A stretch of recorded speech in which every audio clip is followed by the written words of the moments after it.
Good morning students. आप सब कैसे हैं? मैं उम्मीद करता हूं कि बहुत अच्छे होंगे। मैं आकाश कुमार बढ़ाना आईसीटी वर्चुअल क्लासरूम में आपका बहुत बहुत स्वागत करता हूं। और बच्चों, जैसे आपको बताया कि हमारी 11वीं क्लास है, इकोनॉमिक्स विषय हमारा चल रहा है और हम लोग भारतीय अर्थव्यवस्था में 1950 से लेके 1990 के बीच का जो आपका समय है, उस समय को हम लोग देख रहे हैं।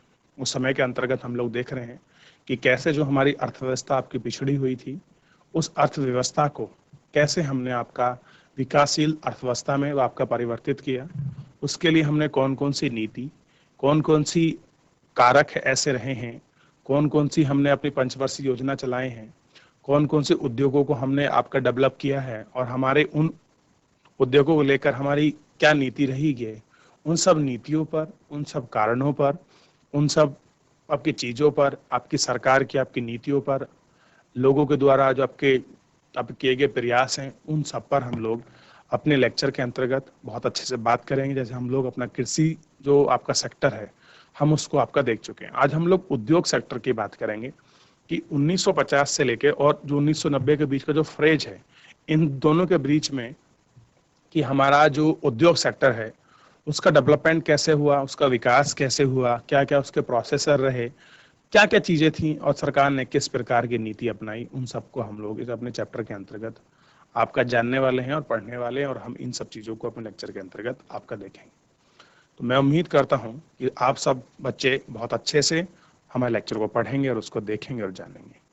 चलिए हम सीधे चलते हैं डिजिटल बोर्ड की तरफ। देखिए बच्चों, हम लोग बात कर रहे हैं उद्योग और आपका व्यापार की, कि हम किस प्रकार से उद्योग संबंधी और जो आपके व्यापार संबंधी चीज़ों को हम लोग इसमें देखेंगे। 2.4 यूनिट है, आपको ध्यान देना है। ठीक, देखिए, इससे पहले की सारी चीज़ों में हम लोग जो हैं, थोड़ा सा मैं आपको बता दूं कि हम इससे पहले जो थे, ये चीज़ जो था, हम लोग सबसे पहले ये देख पा रहे थे कि जो हमने अपनी चीज़ों को शुरू किया था, इन सारी चीज़ों में हरित वगैरह जो आपकी क्रांति है, इसको हम लोग बाप का देखे थे कि कहाँ इनका सौभाग्य प्राप्त हुआ और शहर भैंस क्या थी। इन चीज़ों को हम लोग सब आपका देख चुके थे और एक हमको चार्ट मिला था कैसे कैसे कितना सेक्टर को उद्योग रहा है। चलिए सबसे पहले देखते हैं उद्योग और व्यापार। अर्थशास्त्री ने ऐसा पाया कि निर्धन राष्ट्र तभी प्रगति कर पाते हैं जब उनमें अच्छे उद्योग क्षेत्र होते हैं।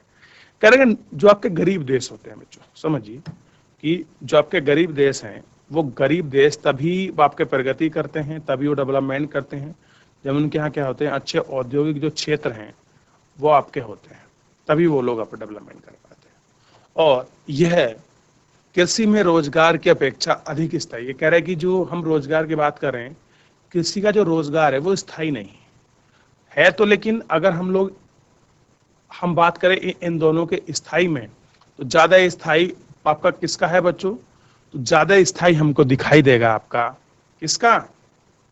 औद्योगिक सेक्टर का जो भी रोजगार है उसमें ज्यादा, क्योंकि कंपनियां अगर कोई स्टैब्लिश हो जाती है तो बहुत लंबे समय तक उसमें उद्योग उनका काम चलता है, उनकी चीजें चलती हैं, तो हम मान सकते हैं कि बहुत लंबे समय तक वो चीजें हमारे सेटल रहती हैं। इनसे आधुनिकीकरण और समग्र समृद्धि को बढ़ावा मिलता है। कह रहे कैसे हैं कि जो हमारे मॉडर्नाइजेशन और जो हमारा समग्र है, जो हमारी आपकी चीजें बढ़ती हैं, उनसे क्या होता है, हमारी समृद्धि को जो है बढ़ावा मिलता है।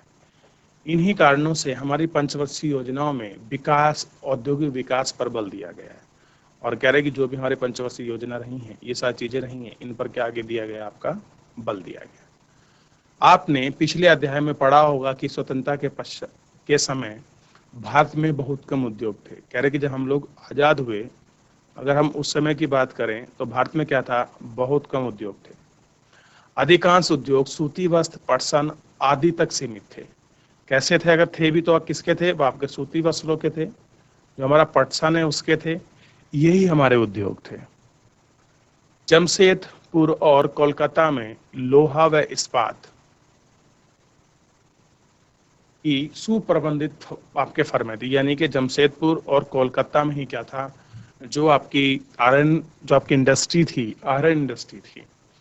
यदि अर्थव्यवस्था का विकास करना था तो हमें ऐसे औद्योगिक सुधार, मतलब आधार पर विस्तार करने की आवश्यकता थी जिनमें विविध प्रकार के उद्योग। देखिए, अगर हमको लग रहा है कि हमको रिफॉर्म करना है औद्योगिक क्षेत्र को हमको बढ़ावा देना है, विकास करना है, तो ऐसे में हमको क्या करना पड़ेगा, जो हमारे विविध प्रकार की चीज़ें हैं, उन विविध प्रकार के जो उद्योग हैं, हमको उन उद्योगों को आपका बढ़ावा देना होगा। भारतीय औद्योगिक विकास में सार्वजनिक और निजी क्षेत्र, कह रहे जो औद्योगिक जो आपका क्षेत्र है उसमें कैसा है बच्चों आपका, इन सब क्षेत्रों में जो औद्योगिक विकास है उन सब का हम लोग क्या करना पड़ेंगे, उन निजी क्षेत्रों को हम लोग आपका देख सकते हैं। तो देखिए हमारे नीति निर्माताओं के समक्ष एक बड़ा यह प्रश्न था कि औद्योगिक विकास में सरकार और निजी क्षेत्र की क्या भूमिका होनी चाहिए। अब कह रहे कि जो औद्योगिक जो आपका विकास होना था और विकास में जो आपका पब्लिक सेक्टर और जो आपके निजी सेक्टर थे, उन निजी सेक्टर के बीच में हमें प्रश्न ये था कि औद्योगिक विकास सरकार या निजी क्षेत्र की भूमिका कैसी होगी, उस भूमिका पर बात कर रहे थे। किसका बच्चों, कि सरकारी सेक्टर रहेगा कि आपका जो निजी सेक्टर है वो होगा, इनकी भूमिका को हम लोगों को आपका देखना था। स्वतंत्रता प्राप्ति के समय भारत के उद्योगपति के पास भारतीय अर्थव्यवस्था के विकास हेतु उद्योग में निवेश करने के लिए अपेक्षित पूंजी नहीं थी। यानी कि जो हमारे यहाँ के उद्योगपति थे, जो भी आपका बिजनेस करना चाहते थे, और वो अगर उन्हें भारतीय अर्थव्यवस्था का विकास भी करना था तो उन्हें उद्योग में निवेश करने के लिए जितनी पूंजी चाहिए थी वो उतनी पूंजी यानी कि वो उतना पैसा इनके पास नहीं था। स्वतंत्रता प्राप्ति के समय इतना बड़ा बाजार भी नहीं था, और कह रहे कि जब हमारा देश आजाद हुआ था तो उस समय जो बाजार था वो भी इतना बड़ा नहीं था जिसमें उद्योगपति को मुख्य परियोजना शुरू करने के लिए प्रोत्साहन मिल सके। और कह रहे जो हमारे उद्योगपति हैं अगर उनको कोई अपना कारोबार बढ़ाना है, काम बढ़ाना है, तो अगर उनको कुछ प्रोत्साहन की चीजें मिले तो ऐसा भी नहीं था। यदि भी उनके पास ऐसा करने के लिए पूंजी थी, उन्हें कारणों से सरकार को उद्योग क्षेत्र का प्रोत्साहन देने में व्यापक भूमिका निभाई। उन्होंने क्या हुआ कि उनको बढ़ावा देने के लिए क्या किया, उनको जो व्यापक आपकी भूमिका थी वो भूमिका उनको निभाई। समाजवाद के पथ पर अग्रसर करने के लिए द्वितीय पंचवर्षीय योजना का निर्णय लिया गया। कर हमको क्या करेंगे, जो हमारा समाजवाद है हम उसको निरंतर बढ़ाएंगे, और उसको बढ़ावा देने के लिए हम लोगों ने क्या किया कि उसको बढ़ावा देने के लिए हम लोगों ने द्वितीय पंचवर्षीय योजना का निर्णय लिया। देखिए कि सरकार अर्थव्यवस्था में बड़े तथा भारी उद्योग को नियंत्रित करेगी। क्या होगा, बड़े और जो भारी उद्योग हैं उनका नियंत्रण करेगी। कौन, यानी गवर्नमेंट की जिम्मेदारी ये होगी कि जितने भी हैवी इंडस्ट्री है उनको गवर्नमेंट देखेगी। इसका अर्थ यह है कि सरकार उन उद्योगों पर पूरा नियंत्रण रखेगी जो अर्थव्यवस्था के लिए महत्वपूर्ण है। निजी क्षेत्र की नीतियां सार्वजनिक क्षेत्र की नीतियां के अनुपूरक होंगी। यानी कि आपका जो निजी आपका सेक्टर होगा उसकी जो आपकी पॉलिसी होंगी वो पॉलिसी इस प्रकार से वो आपका बनाई जाएंगी जिनको क्या करें, उनको अनुपूरक हो। सार्वजनिक क्षेत्र के भूमिका अग्रणी निभाना, और हमको क्या देखना पड़ेगा, जो भी भूमिका है उसमें हमको अग्रणी हमको आपका निभाना है। ठीक है। अब देखिए औद्योगिक नीति का प्रस्ताव, अब हमने इन सब चीज को आपका देखते हुए हमने सबसे पहले अपनी जो बहुत इंडस्ट्रियल पॉलिसी बनाई बच्चों, और उस उद्योग पॉलिसी को हमने आपका नाम दिया नई हमारी जो थी उद्योग पॉलिसी आई, वो हमको देखना है। कौन सी, औद्योगिक नीति का प्रस्ताव 1956, यानी कि पहली जो हमारी औद्योगिक नीति थी वो कौन सी थी, 1956। अब देखिए क्या था इस आपकी नीति के अंतर्गत, भारी उद्योग पर नियंत्रण रखने के सरकार के लक्ष्य के अनुसार, यानी कि जितनी भी हैवी इंडस्ट्री है उस हैवी इंडस्ट्री में जो भी आपका नियंत्रण जो आपका रखा जाएगा उसका लक्ष्य किसको मिला है, आपका सरकार को। औद्योगिक नीति यानी कि हैवी इंडस्ट्री गवर्नमेंट के पास रहेगी, ये ऐसा अंगीकृत कर दिया गया 1956 की नीति में। इस प्रस्ताव को द्वितीय पंचवर्षीय योजना का आधार बनाया गया। द्वितीय पंचवर्षीय योजना में समाज के समाजवादी स्वरूप का आधार तैयार हुआ, यानी कि सेकंड पंचवर्षीय योजना थी, इसमें आपके समाजवाद का समाजवादी रूप का जो आधार है वो तैयार किया गया। इस प्रस्ताव के अनुसार उद्योगों को 3 भागों में आपका मतलब 3 वर्गों में वर्गीकृत किया गया। उद्योग कितने भागों में बांटा बच्चों, 3 में। प्रथम उद्योग वर्ग में वे उद्योग शामिल थे जिन पर सरकार का अन्य स्वामित्व था। दूसरे वर्ग में वे उद्योग शामिल थे जिनके लिए निजी क्षेत्र और सार्वजनिक क्षेत्र मिलकर काम कर रहे थे। परंतु इसमें कई नई इकाइयां शुरू हुई जिनकी एकमात्र जिम्मेदारी राज्य की होती थी, और वो आपका तीसरे वर्ग में वे उद्योग शामिल थे जो वो आपका निजी क्षेत्र के अंतर्गत आते थे। समझिए, यानी कि जितनी भी हमने उन क्षेत्रों को कैटेगराइज किया, पहले क्षेत्र के अंदर ऐसी हमने उद्योगों को रखा जिसमें पूरा रोल या पूरा स्वामित्व ये कहिए 100% गवर्नमेंट का होगा। दूसरे कुछ ऐसे सेक्टर बनाए हमने जिनमें आपकी प्राइवेट कंपनी जो आपके निजी क्षेत्र है और सरकारी जो सेक्टर है वो दोनों मिलकर काम करें, अपने समन्वित तरीके से काम करें। और तीसरा सेक्टर हमने बनाया प्राइवेट, कि जहां पूरी तरह से आपका प्राइवेट जो फैक्ट्री जो वो है वो आपका डिपेंडेंट रहे, जो आपका निजी क्षेत्र है वो क्या रहे, पूरी तरह से आपका इन पर निर्भर रहे। आगे देखिए, यद्यपि निजी क्षेत्र में आने वाले उद्योग का भी एक वर्ग था, लेकिन इस क्षेत्र को लाइसेंस पद्धति के माध्यम से राज्य के नियंत्रण में रखा गया और कोशिश क्या किएगी कि हम इस क्षेत्र को क्या करेंगे कि हम अपना जो लाइसेंस पद्धति है उस पद्धति के माध्यम से हम राज्य में आपका नियंत्रण रखेंगे। नए उद्योगों को तब तक अनुमति नहीं दी जाएगी जब तक सरकार से लाइसेंस प्राप्त नहीं होता। कह रहे कि जो आपको नए उद्योग खोलने हैं उस नए उद्योग के लिए तब तक आपको अनुमति नहीं दी जाएगी कि जब तक क्या हो, आपका सरकार से लाइसेंस प्राप्त नहीं होगा। यानी कि बिना लाइसेंस के आप कोई उद्योग आपका नहीं खोल सकते। इस नीति का प्रयोग पिछड़े क्षेत्र में उद्योगों को प्रोत्साहित करने के लिए किया गया। और कह रहे कि क्यों आई थी पॉलिसी इस तरह से, क्योंकि जो हमारे पिछड़े उद्योग क्षेत्र हैं उन क्षेत्रों को हम लोग क्या कर सकें, आपका प्रोत्साहित कर सकें, इसलिए हमारी पॉलिसी बनाई थी। आगे देखिए, यदि उद्योग आर्थिक रूप से पिछड़े क्षेत्र में लगे हैं तो लाइसेंस प्राप्त करना आसान है। अगर आपको कोई आपको उद्योग का अगर आपको लाइसेंस लेना है तो लाइसेंस आपको आसानी से मिल जाएगा। इसके अतिरिक्त उन इकाइयों को कुछ रियासतें जैसे कर, लाभ तथा कम शुल्क पर बिजली की दी गई। इस नीति का उद्देश्य क्षेत्रीय समानता को बढ़ा देना है। और जो उनका मोटिव था, वो उनका मोटिव क्या था, उनका मोटिव था कि इसके अंतर्गत जो आपकी चीज शुरू की गई हैं उनको बढ़ावा देना। वर्तमान उद्योग को भी उत्पादन बढ़ाने या विविध प्रकार के उत्पादन वस्तु की नीति यानी किस्मों का उत्पादन करने के लिए लाइसेंस प्राप्त करना पड़ता था। यानी कि जो भी अगर आपको कोई भी आपको उद्योग आपको प्रोडक्शन करना है, उस प्रोडक्शन के लिए अगर आप जो भी पॉलिसी बना रहे हैं उस पॉलिसी के अंतर्गत हम लोगों को ये देखना है और यह अब आपका निश्चित करना है कि आपका किस प्रकार से हम ये सुनिश्चित कर पाए कि हम किन वस्तु का उत्पादन कर रहे हैं, और फिर वैसा ही उनको जो है आपका जो लाइसेंस है वो उनको लाइसेंस आपका प्रोवाइड किया जाए। क्लियर है कि उत्पादित वस्तु की मात्रा अर्थव्यवस्था द्वारा अपेक्षित मात्रा से अधिक ना हो।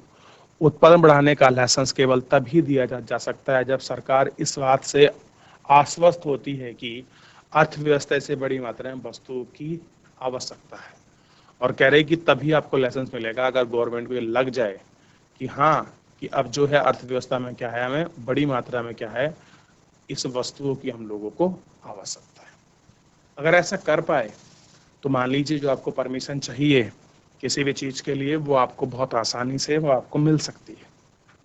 आगे देखिए, फिर इसके बाद आया वो आपका लघु उद्योग की हम लोग बात कर रहे हैं कि 1955 में ग्राम तथा लघु उद्योग समिति, जिसे काव्य समिति भी कहा जाता है, इस बात की संभावना पर विचार किया गया कि ग्राम विकास को प्रोत्साहित करने के लिए लघु उद्योग का प्रयोग किया जाए।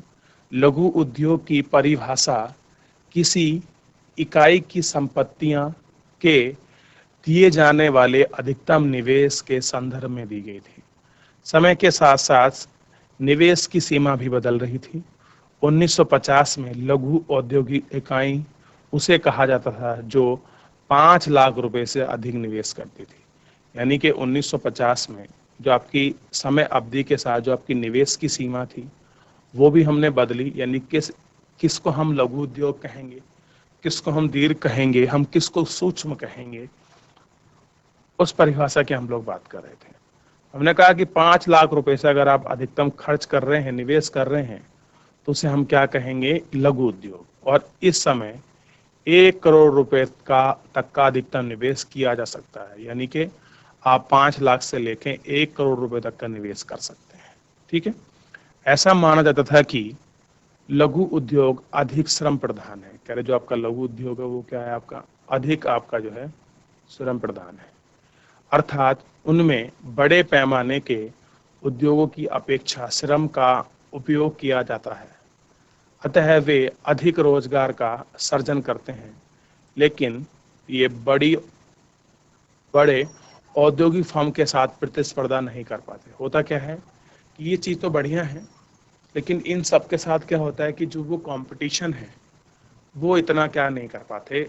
वो बड़े फार्मों के साथ जो छोटे उद्योग हैं वो उतना अच्छा कंपटीशन जो है वो आपका नहीं कर पाते। यह स्पष्ट है कि लघु उद्योग के विकास के लिए बड़ी फर्मों से उनकी रक्षा की जाने की आवश्यकता है। अब देखिए जो आपके लघु उद्योग हैं उनकी क्या जरूरत है कि जितनी भी आपकी बड़ी फर्म है उन बड़ी फर्म की आपकी जो रक्षा है वो आपका रक्षा की जाने की आवश्यकता है। इस उद्योग के लिए अनेक उत्पाद को लघु उद्योग के लिए आरक्षित कर दिया गया। और क्या कर दिया गया, उनको आरक्षित कर दिया गया। अब देखिए आरक्षण की कसौटी यह थी कि ये इकाइयां उन वस्तुओं के विनिर्माण के योग्य हैं जिन्हें अन्य रास्तें भी दी गई थी, जैसे रियायत दी गई थी। कौन कौन सी रियायत उनको दी गई थी? अब देखिए जो आपकी हैवी इंडस्ट्री है और जो आपकी लघु इंडस्ट्री है, लघु इंडस्ट्री क्या कर रही थी, वो लोगों के जीवन यापन के लिए, उनके विकास को बढ़ावा देने के लिए, उनके सामाजिक स्थिति में परिवर्तन लाने के लिए चलाई गई थी, क्योंकि वो कम पैसे से हम उनसे भी अपनी चीजों का प्रोडक्शन कर सकते थे। सरकार उनको निरंतर वर्तमान में और पहले भी आपका बढ़ावा दे रही थी। तो उन्हें कुछ ऐसे बहुत सारे आपके उनको रियायतें दी गई। जैसे अगर वो कुछ उत्पादन करती हैं तो उन पर कम उत्पाद टैक्स लिया जाएगा, कम ब्याज दरों पर उनको बैंक से ऋण मिल जाएगा, कम उन पर एक्साइज का आपका टैक्स लगेगा। तो इस प्रकार की ये सारी जो रियायतें थी वो सरकार उनको प्रोवाइड कर, जैसे कम ब्याज दरों पर बैंक से ऋण, ये सब वहाँ चीजें मिलती हैं। ठीक, आगे देखिए। तो ये सारी कोशिश थी सरकार की आपके लघु उद्योगों को बढ़ावा देने के लिए कि हम बड़ी फर्म से उन छोटी कंपनियों को उनकी रक्षा कर सकें, ताकि जो छोटी फर्म है वो भी आपके व्यापार के रूप में आगे तेजी से आपके बढ़ सकें। अब देखिए 2.5 व्यापार नीति आयात प्रतिस्थापन। ठीक, देखते हैं भारत द्वारा अपनाई गई औद्योगिक नीति। जो भारत कह रहा है कि जो भारत ने आपकी औद्योगिक नीति अपनाई है, व्यापार नीति से घनिष्ठम रूप से संबंध है। कैसी है आपका? घनिष्ठम रूप संबंधित है। प्रथम 7 पंचवर्षीय योजनाओं में व्यापार की विशेषता अंतर्मुखी व्यापार नीति थी। यानी कि अगर आप शुरू में देखेंगे तो जो 7 पंचवर्षीय योजनाओं में जो व्यापार की जो विशेषता रही है वो कैसी है? अंतर्मुखी व्यापार की रही है। तकनीकी रूप से इस नीति को आयात प्रतिस्थापन कहा जाता है। क्या कहा जाता है? इस नीति को आयात प्रतिस्थापन कहा जाता है। इस नीति का उद्देश्य आयात के बदले घरेलू उत्पादन द्वारा आपका पूर्ति करना।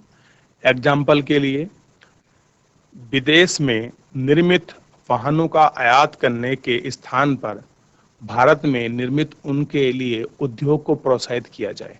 आप कह रहे हैं कि जो हम आपका विदेशी वाहनों को भारत में मंगाता है उनके स्थान पर हम क्या करें कि जो जहां वो बनते हैं जो उद्योग हैं, क्यों ना हम वाहन न मंगाकर हम उद्योग का आपका सेटअप किया जाए। क्लियर है?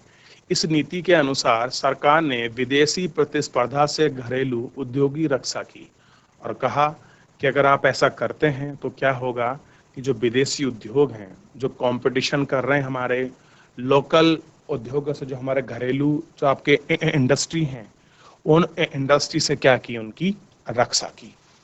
आयात संरक्षण के 2 प्रकार थे, प्रशुल्क और कोटा। प्रशुल्क आयातित वस्तुओं पर लगा जाता है, यानी कि जो आपका प्रशुल्क होता है वो कहाँ लगता है? जिन वस्तुओं को हम मंगवाते हैं उन पर लगाया जाता है। प्रशुल्क लगवाने पर आयातित वस्तुएं अधिक महंगी हो जाती हैं, जो वस्तुओं के प्रयोग को प्रोत्साहित करती हैं। क्या करती हैं? जो वस्तु का प्रयोग है उसको प्रोत्साहित करती हैं। कोटे में वस्तुओं की मात्रा निर्दिष्ट होती है जिन्हें आयात किया जाता है। प्रवेश शुल्क और कोटे का प्रभाव यह होता है कि उनके आयातित प्रतिबंधित हो जाते हैं और विदेश से प्रतिस्पर्धा से देसी फर्म की रक्षा होती है। यानी कि अगर कोई विदेश की चीज़ इंडिया आ रही है तो ऑब्वियस सी बात है वो महंगी हो जाएगी, और महंगी हो जाएगी तो जो भारत में बनी चीज़ें हैं वो सस्ती होंगी। तो अब व्यापार भी नहीं रुका और भारतीय वस्तु का भी क्या हो गया आपका बच्चों, उनसे उनकी सुरक्षा हो गई। दूसरा, अब हम जितनी वस्तु मंगाएंगे ऐसा नहीं कि जो मर्जी भेज दिया, एक निश्चित किया था कोटा कि हमको इतनी कार चाहिए, इतना ये सामान चाहिए।